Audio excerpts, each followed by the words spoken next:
Alright, hello guys, welcome back to General Chats.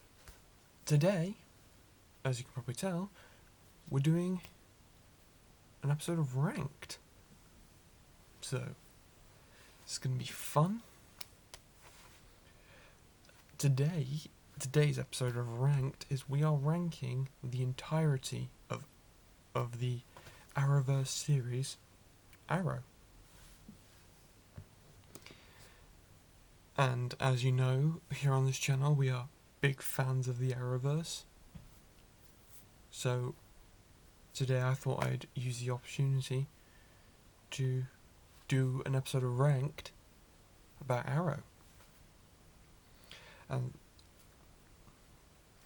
as there are 8 seasons, and this will be a rank of like 1 to 8.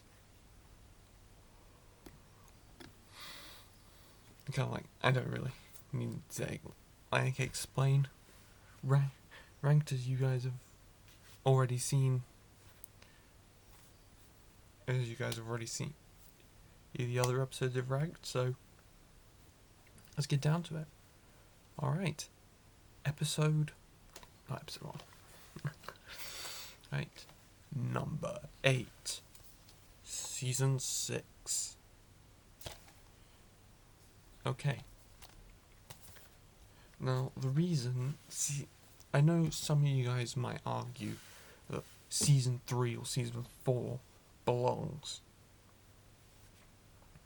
at the bottom, but hear me out on this one. Season 6, they were just coming off of a great 5th season. Like, they were in between... in between great seasons, like a great season 5 and a great season 7. Season 6 is mostly the most forgettable one. Like, when I was rewatching all of Arrow in preparation for when I got the final season on Blue, I was kind of surprised at how much I'd forgotten about season 6, because that's kind of the one I don't remember the most about. Yes, Michael Emerson is a great villain in it, he's a very good villain, and it just felt like they were kind of muddled over all muddled over the place, with a kind of disappointing conclusion to the cliffhanger that ended season 5. Because they promised, oh yeah, just because all these characters are regular doesn't mean they're all getting out alive. Translation: all the series regulars got out alive. Doesn't make sense. And then it's just kind of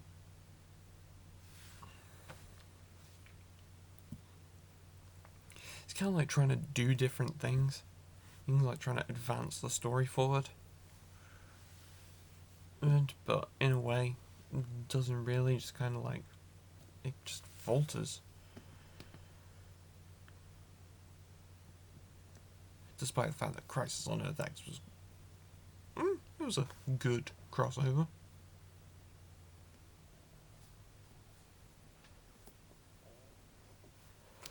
So,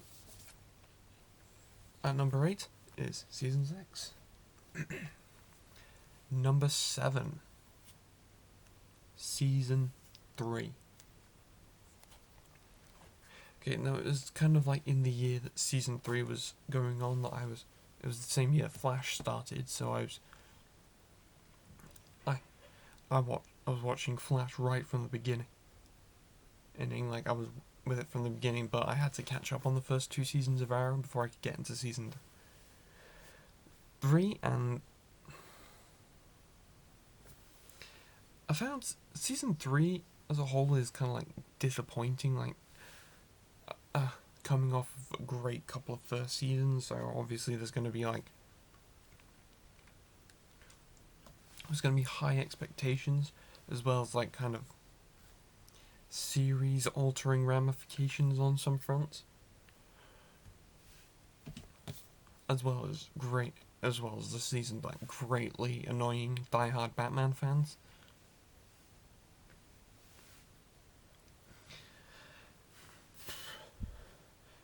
But just overall kind of felt weak.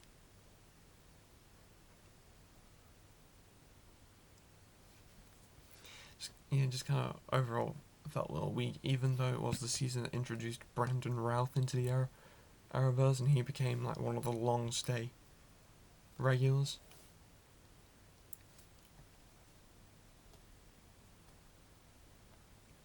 So yeah, yes. Season 3 kind of just meh.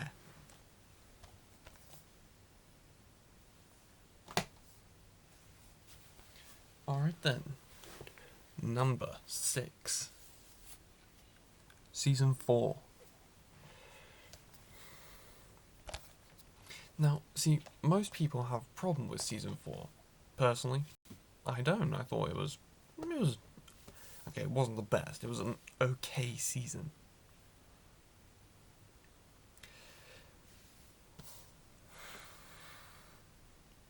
It was just like an okay season. It did have some problems, but it did have good moments. Like, introduced Neil McDonough as Damien Dark, and he was actually, especially in Legends, he had the tendency to be quite a funny villain. As well as it was the season that introduced the Green Arrow.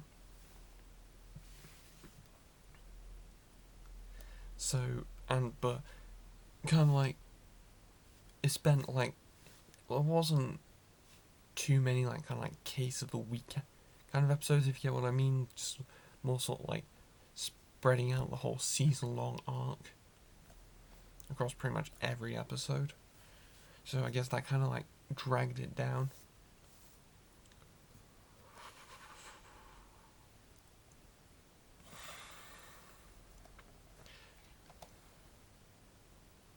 There you go. Season 4.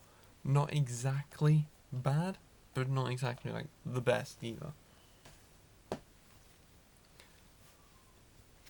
Number 5. The 8th and final season.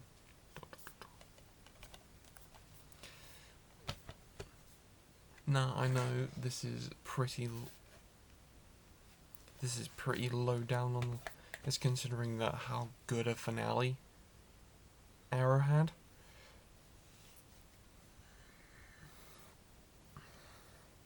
But it's kind of the fact that, well, kind of seasons 7 and 8 kind of feel like a combined final season, because like season 8 was kind of like, they spent a lot of it doing like retrospective and as well as like building up to Crisis.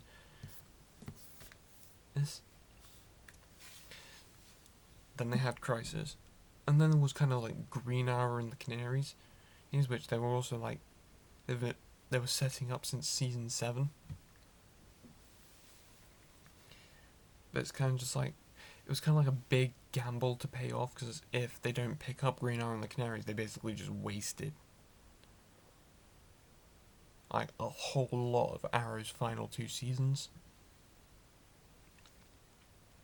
It was also a shorter season, so which was good because it allowed like more condensed storytelling, and overall had a pretty good finale actually. Like, because I'm pretty sure like going into like the Arrow's final season, you couldn't exactly like predict what the finale was going to be.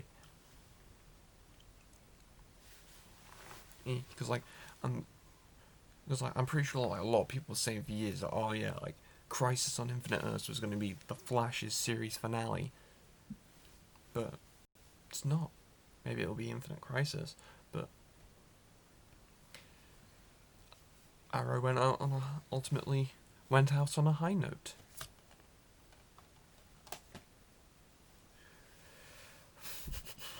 Alright, we are halfway through our ranking, so let's get down on the biz to number 4. Season 7. Season 7 was a big, like, on a sigh of relief, even after Season 6 was very disappointing.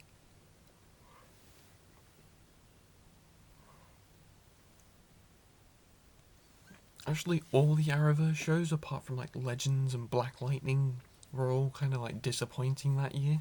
Like Flash, Supergirl, Arrow, the year of Arrow Season 6, like Flash and Supergirl were disappointing that year as well.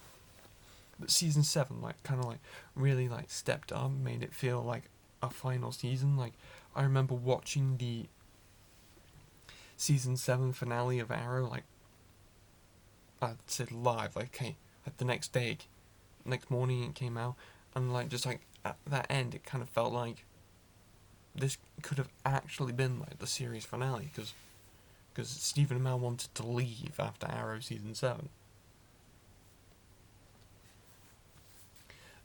But ultimately, yes, Season 7 was good. Had some kind of like, had a good pace of storytelling, like good fresh energy, as it was like new showrunner that year after the two long-running showrunners departed at the end of Season 6.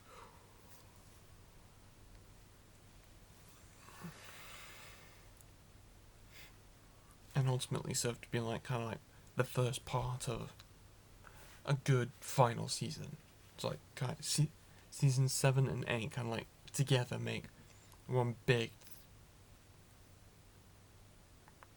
30 episode final season, because I'm not counting the crossover episodes in that count. So yeah, like a nice big 30 episode final season, as well as like a lot of changes that were ultimately for the better.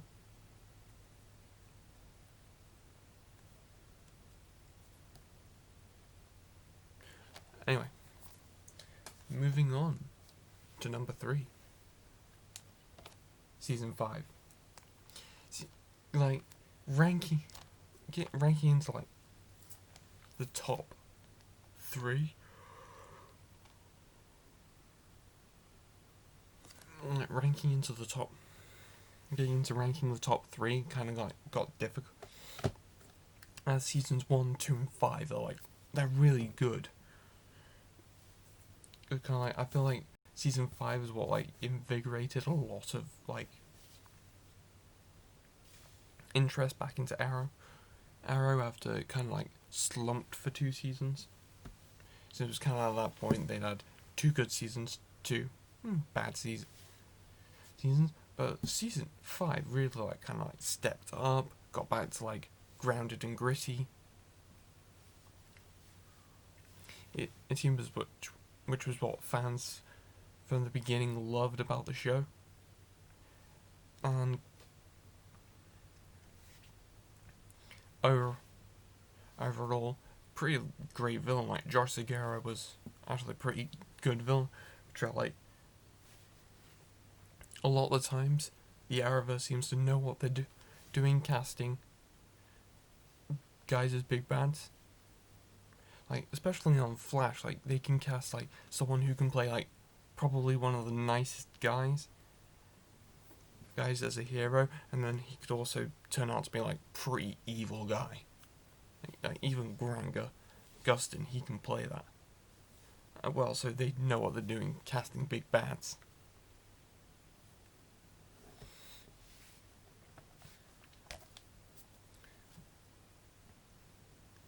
As well as like this season had the 100th episode. I didn't say about Season 7, that had the 150th episode, which they treated as much as an event.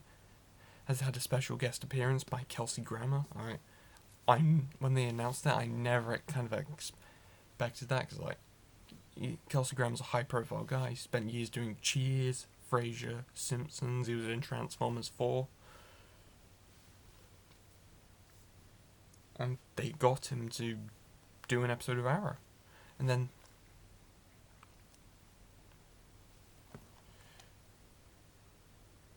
the 100th episode of Arrow was the crossover episode. So like half of that actually properly felt like, oh yeah, forget all this crossover. Like the actual like proper Arrow 100th episode stuff was kind of just like, oh yeah, forget all this crossover nonsense. We're just doing things 100th episode style. So, yeah. Okay, here we are, getting the top 2. At number 2, we have Arrow Season 1. I just kind of like how this, the Blu-ray symbol here is just like a massive blue bar. It's like kind of compared to like the later ones, it's half the size. It's half the size. So, Arrow Season 1.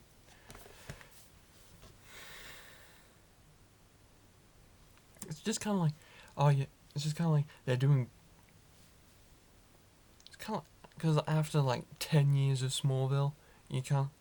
And saw Justin Hartley in like the last few years of Smallville, you kind of just like, oh yeah, you wanted something like more grounded, more gritty, indeed less involved in like all the world of superhero stuff.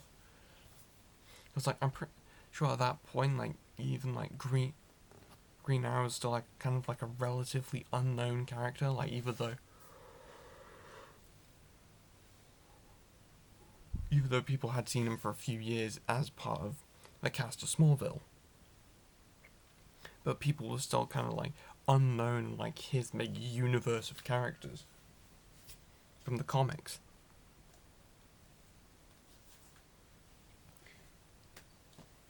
So I think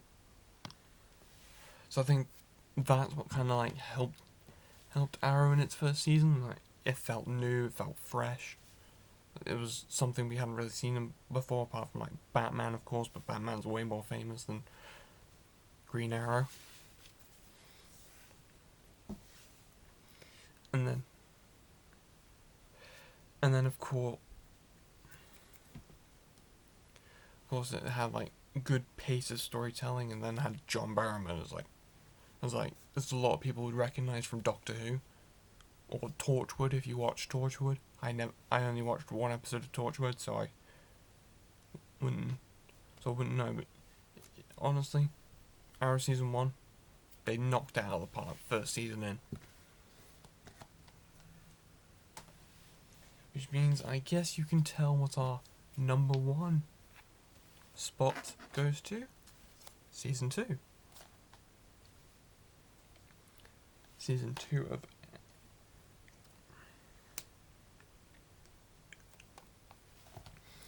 And season 2, they were just like, oh yeah, we're not going to do a sophomore slump, we're instead going to do everything as right as we can, as much as we can. It also, it was also that season they also started to like expand on the Arrowverse, like with the addition of Flash and that. Even though the Flash wouldn't premiere until like alongside season 3, but season 2 as well had like Manu Bennett as Deathstroke, which was pretty good, as like because they'd also spent the time kind of like developing him as kind of like as both a heroic character and a villain across the first 2 seasons. So I thought that was like actually a pretty good thing to do.